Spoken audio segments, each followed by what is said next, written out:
How would you react if the person you were never supposed to think about became the very presence that haunted your every breath? It began on a rainy Tuesday morning, the kind of morning where the skies feel too heavy and the silence in a classroom weighs more than the syllabus itself. I sat at the front of the lecture hall, reviewing the attendance sheet with mechanical precision. 22 names, but only one pulled at my focus like a string I didn't want to unravel. Lucas Bennett, third row, reclining in his seat like he owned the air around him, my stepson, my student, my husband's pride and joy. The boy I had once taught how to pack a school lunch was now seated among my college pupils, staring back at me with an unreadable expression. He shouldn't have been in my class. The university assigned students randomly, but somehow fate had carved this cruel design. From the very first lecture, I could feel a shift in the room when he entered. He never broke the rules, but something about his posture, the way he observed me, quietly, carefully, curiously, unsettled the balance I worked so hard to maintain.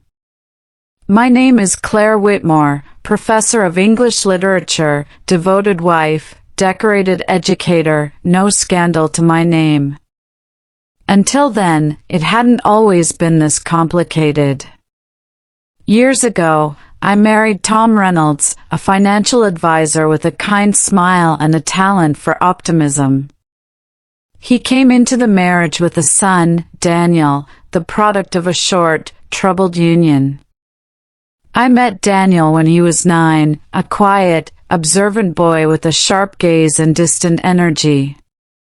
We tried to coexist politely, but the bond never deepened into something parental. Still, I helped him with homework, drove him to soccer games, sat through parent-teacher meetings. I tried, but a small part of me always knew he saw me as an intruder in a story that wasn't mine to finish. The summer before he turned 19, he changed. He had grown taller, broader, his voice lower. He walked with quiet confidence. I remember thinking he no longer resembled the boy I once knew. He was becoming someone new, someone I didn't quite understand and didn't expect to face in my classroom months later. When he enrolled at the university where I taught, I felt uneasy. It was irrational, I told myself. Students come and go. Boundaries exist for a reason. And yet, when I saw his name on the class list, something inside me hesitated. He was polite, respectful, brilliant even. He answered questions with a kind of thoughtfulness that made other students listen. But what caught me most was his attention, how his eyes followed me when I paced the front of the room, how he seemed to study me not just as a professor, but as someone he remembered in a different context. I told myself it was my imagination, that I was projecting feelings born from fatigue and the monotony of my structured life. But every time he raised his hand, every time he lingered after class to ask a question that could have waited for email, I felt the tug of something I couldn't name. At home things were steady.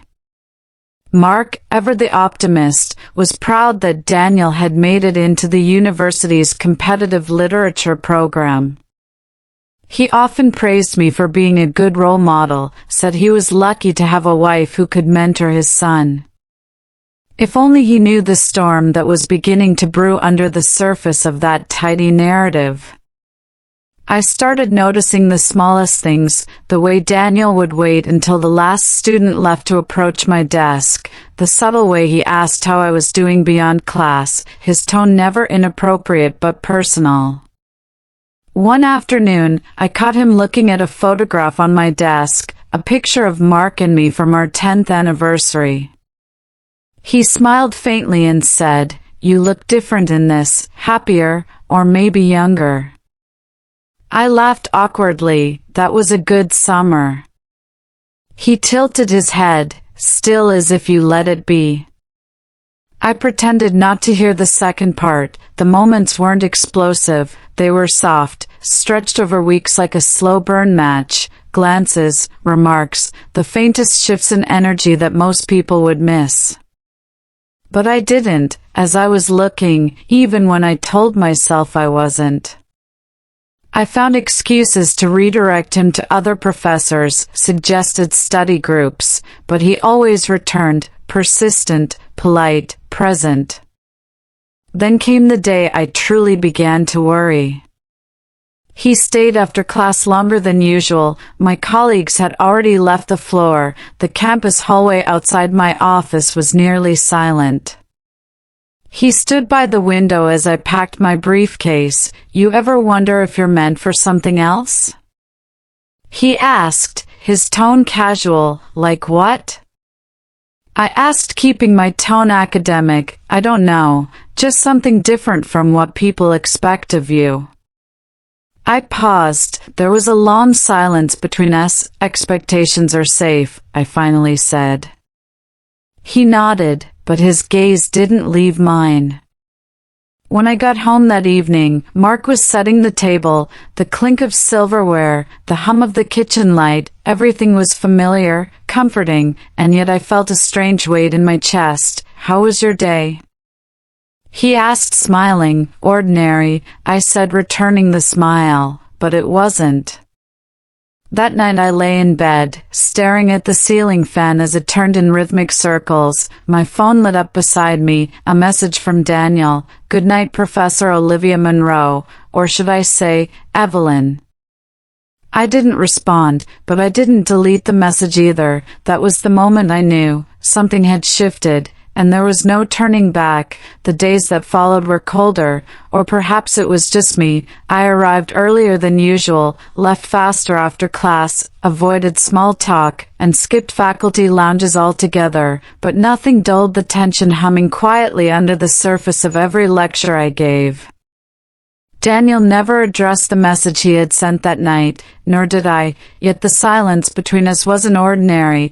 It had weight, like a secret waiting for breath. He continued to sit in the third row, attentive, polite, academically brilliant. To any observer, he was just another promising student, but to me, his presence felt like walking a tightrope strung over a decision I refused to make. Some days I told myself it was harmless, a phase, a projection of my own restlessness. After all, middle age does strange things to even the most structured minds. I buried passion beneath years of discipline. Maybe I just missed the feeling of being seen, but even as I reasoned with myself, I couldn't ignore the change in my behavior. I had started dressing more deliberately on teaching days, a dash of color, a lipstick shade I hadn't touched in years. I checked my reflection twice before entering the lecture hall. One morning I caught my own expression in the glass window before class began, and for a moment I didn't recognize the woman staring back. She looked expectant. That terrified me more than anything Daniel had ever said or done. One Thursday we crossed paths outside the library.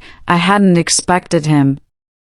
He wore a navy pullover and jeans, ordinary, but he looked older that day, more composed. "Professor Olivia Monroe," he greeted. "Daniel." We walked in silence for a while. It was awkward but familiar. "You avoid eye contact more now," he said lightly. "I treat all my students the same." I replied a little too quickly. He gave a half smile. "Do you?" I stopped walking. "Daniel, this needs to remain professional.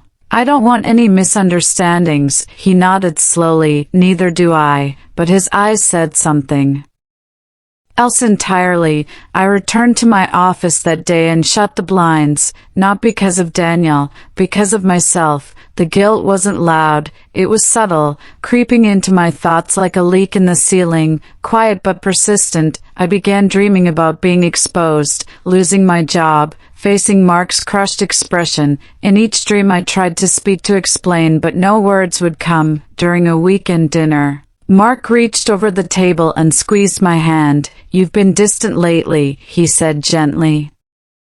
Just work, I murmured. A heavier semester. He accepted the answer with his usual grace, trusting me completely. That trust felt heavier than any accusation ever could. One rainy Monday, Daniel submitted an essay that took my breath away.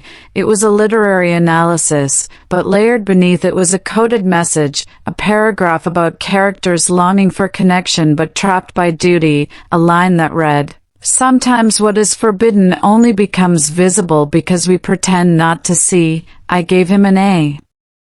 But I wrote no comments. Later that week, I noticed him waiting in the hallway after my last class. I walked past him without acknowledgement, but my pulse betrayed me. It hammered against my ribs like a warning bell. That night I stared at the ceiling again. Mark slept peacefully beside me. I turned off my phone. I thought it would bring clarity. Instead, I found myself checking it every hour. When I turned it back on the next morning, there were no messages. That was the hardest part. The days began to repeat: lecture, office hours, dinner, bed. But inside me a shift was happening. I had built a life on structure, boundaries, and rules, and yet all it took was one look, one message, one essay to remind me how fragile that life really was. I wasn't in love. It wasn't romance. It was something darker and more complex, a craving for escape, for affirmation, for meaning beyond my titles. It was dangerous because I knew better, and knowing better had never felt so useless. It was a Thursday evening when I first sensed the shift in Daniel. He lingered after class, waiting as I erased the whiteboard, the others filing out with laughter echoing down the corridor. I turned around startled to find him still there, hands in his pockets, eyes steady. "Do you have a minute?" he asked. I hesitated,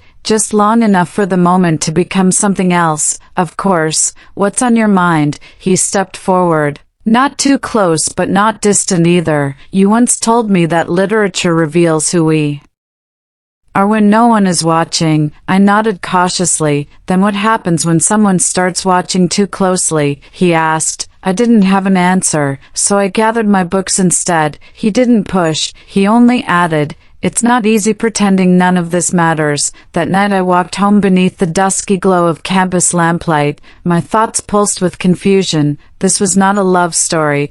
It was not even an affair. It was tension. A web spun of proximity and projection, of blurred roles and unmet needs. I had let too many silences stretch between us, too many mixed signals pass unchallenged. The next day I spoke with my department chair, casually asking about switching Daniel to another seminar. The suggestion was met with a puzzled smile. "He's excelling in your class," she said. "If anything, he seems more engaged with you than any other professor. You've clearly built rapport." That word rapport scratched at my conscience.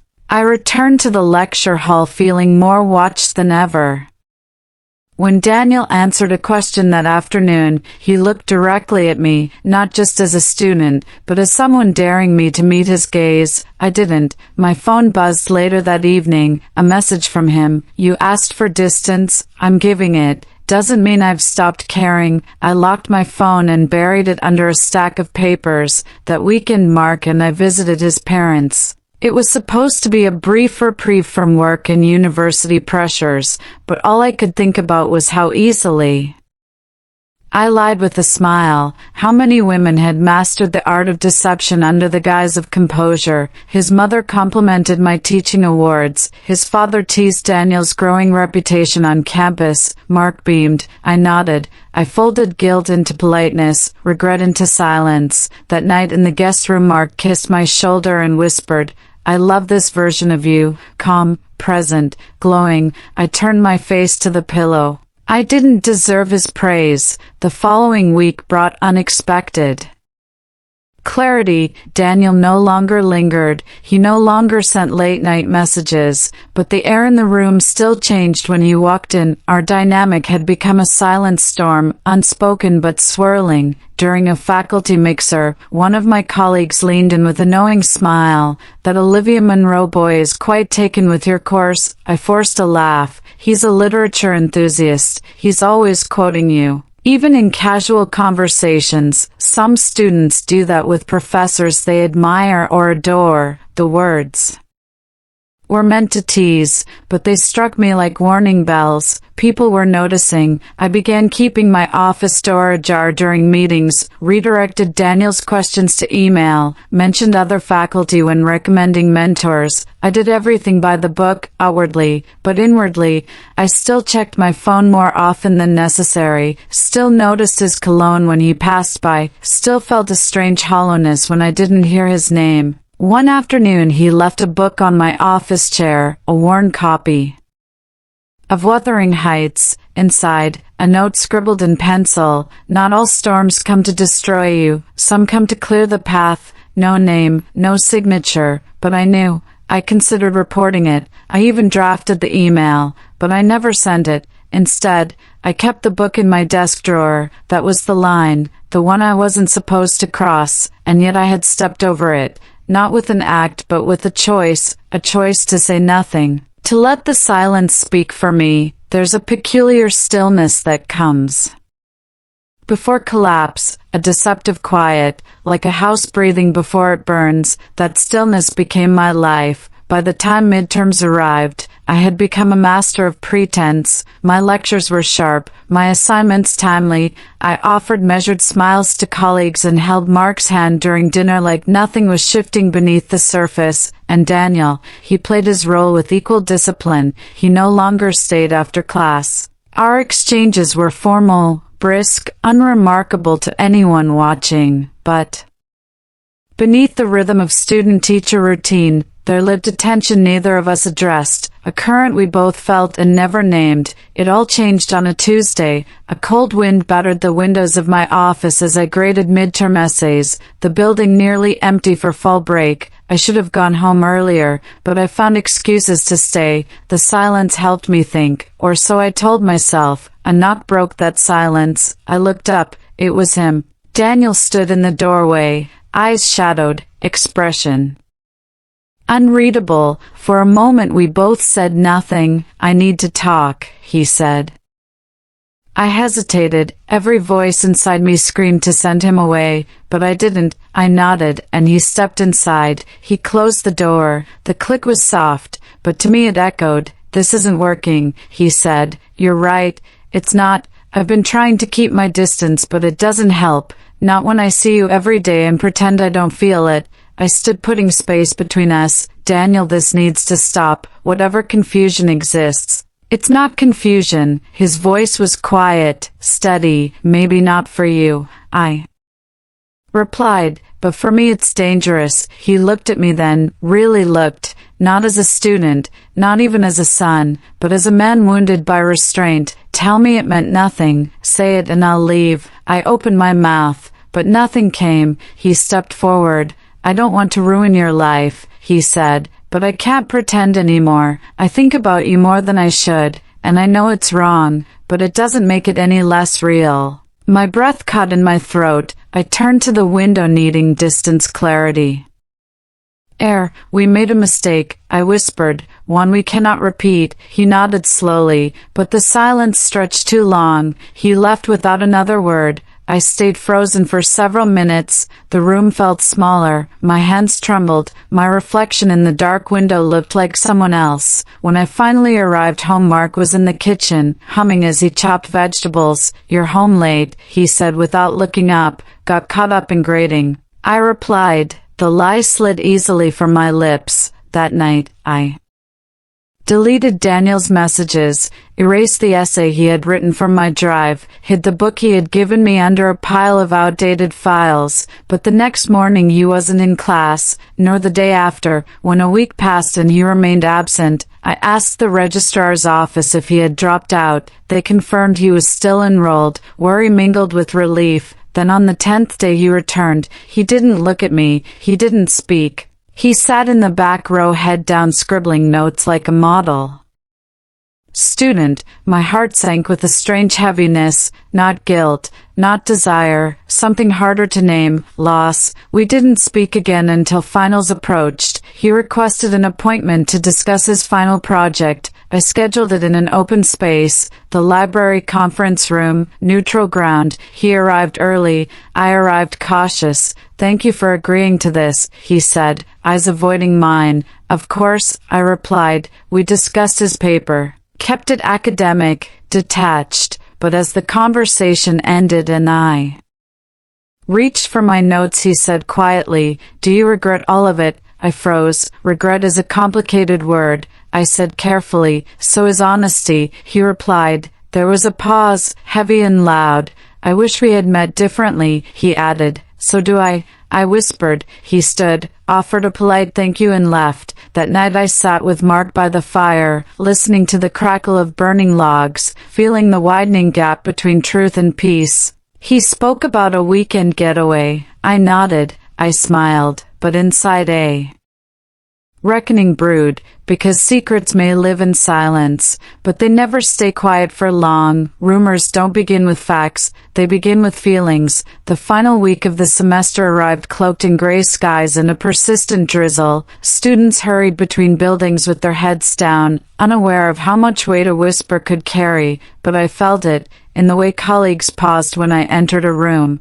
In the way two undergraduates exchanged glances in the hallway. It was the silence after laughter that gave it away. Something had shifted. I told myself I was imagining it, that I was being paranoid, but the longer I stayed on campus, the louder the silence became. Then came the note. It was left anonymously in my faculty mailbox, a folded sheet of lined paper with 7 words in uneven handwriting. "Your favorite student has quite the mouth." I read it twice. My heart thudded once, then twice. I tucked it into my bag and left campus early that day. At home, Mark was humming again, a habit of his when he was content. He had planned a weekend getaway for our anniversary, something light, warm, hopeful. I played the part of a grateful wife, nodding along as he detailed hotel reservations, but inside I was unraveling. The next day I asked Daniel to meet me in the student courtyard. Public, visible,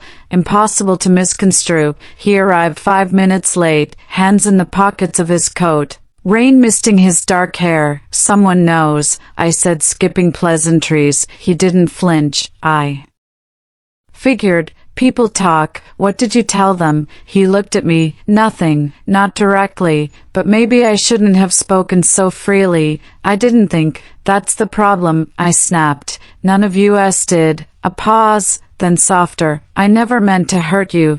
It's not just me," I replied. "It's my marriage, my career." He nodded, eyes on the brick path beneath us. "I'm sorry, but apologies don't mend reputations, not in academia." That evening I found another note slipped under my office door, printed, precise, meet me tomorrow, 3 p.m. grind coffee, come alone, no name, no context, just that. I didn't sleep. At 3 p.m. sharp, I walked into the coffee shop wearing a scarf and glasses I rarely wore. The place was nearly empty, just one familiar face in the back corner. Madison Blake, senior, literature major, once asked for a recommendation letter. She looked up with a polished smile. Her laptop sat open beside her. "Professor Olivia Monroe," she said calmly, "I hope you don't mind the theatrics. What is this?" "Call it leverage," she replied. She turned her screen toward me. There, paused at just the right second, was a video. Me, Daniel, outside campus, talking too closely, a frame frozen on my face, looking compromised. "It's not much," she said, "but I hear the faculty board has a low tolerance for scandals, even ones that only look like scandals." I stared at her. "What do you want?" She leaned in, voice soft. "A guarantee that I graduate with honors, that my incomplete becomes an A, and that I get your letter of recommendation, signed and submitted. You're blackmailing a tenured professor." She smiled. "Only if you make me." I didn't blink. "You release that video and it won't end with just you and me." She shrugged. "You're right, it'll end your career." I stood, quietly, deliberately. "You don't know what you're doing." "On the contrary," she replied, sipping her coffee. "I know exactly what I'm doing." I left the coffee shop and went straight to the Dr. Richard Lane office, but stopped just outside his door, what would I say? That a student was threatening me with a moment that wasn't illegal but could destroy me, that I had blurred the lines and now the consequences were circling like vultures. I walked away. That night I told Mark I was attending a faculty dinner. Instead I met Daniel. We sat in his car for nearly an hour. No words, just the sound of rain on the roof. Finally I said, it has to end, all of it. I'm being blackmailed. His jaw tightened. By who? Lydia. She has a video. She wants favors. Let me talk to her. No, that will make it worse. Then what do we do? I turned to him. You leave. You withdraw. You transfer. I fix this. And then we forget everything. He stared at me for a long time. Then finally he nodded. Okay. As he drove away, I watched his taillights blur through the rain. And I wondered if disappearing was the only way to survive a storm you helped create. A year has passed. They say time dulls the edges of pain, that wounds scab over and fade into memory, but some scars stay sharp. They live beneath the skin, flinching with the faintest touch. I still teach. The classroom feels quieter now, not because of the students, but because of me. I don't stay late. I don't linger in doorways or engage in casual conversations beyond what's necessary. I've rebuilt my routine like a fortress, predictable, impenetrable, but every fortress has its ghosts. Mark left 3 days after that final confrontation. He didn't shout. He didn't ask questions. He simply stared at me, jaw clenched, eyes glazed with the kind of betrayal that words cannot soften. Was it worth it? He asked. I didn't answer, because there was no answer that wouldn't wound him further. Daniel was gone by then, transferred out, vanished from my life like a storm that leaves no note behind, only the damage in its wake. I heard rumors he moved to Seattle working construction. Someone said he was dating a woman half my age. I never verified any of it. I didn't need to. Every now and then I passed the hallway where it began, where the silence turned into longing, where the boundaries frayed. Without warning, I walk faster now. I started therapy. At first I sat through sessions in silence, arms crossed, offering little more than nods, but slowly the words came, one by one, like unwrapping a truth I had long hidden from myself. I wasn't a villain, but I wasn't a victim either. I was a woman who craved something she couldn't name, something she mistook for affirmation, for connection, for renewal. And in that hunger I forgot who I was. I forgot the damage desire can do when left unchecked. I never heard from Lydia again. I suspect she deleted the video, or perhaps she simply moved on, satisfied with the control she once held. In some strange way I don't resent her. She was young, sharp, opportunistic, a mirror of who I once was. Before I let fear and longing distort the reflection, the university held a review. Nothing came of it officially. There were whispers, a few strained meetings, an unspoken agreement that I would keep to myself, fade into the background and carry on. And I did, until one afternoon in spring, I stopped by a cafe off campus, a quiet place, the kind with wood-paneled walls and warm lighting. I was flipping through a collection of essays when I saw him, Mark. He sat at a table by the window laughing. A woman sat across from him, short hair, warm smile. She reached across the table to touch his hand. It wasn't jealousy I felt, it was relief. He looked happy, at peace. And that mattered more than my presence in his memory. I left before he saw me. On the walk home I thought about all the things I might have said, apologies, regrets, explanations, but none of them would have changed what happened. None would have made me the woman he once believed I was. Some ghosts deserve to stay ghosts. In my final session of therapy that spring I said, I think I've finally stopped looking back. My Dr. Karen Field smiled. That's not forgetting, that's healing. I nodded. Some days the guilt still knocks on my door, but I don't let it inside anymore. I acknowledge it, I learn from it, and then I return to my papers, my students, my new life. It's not redemption, but it's a beginning, and sometimes that's enough.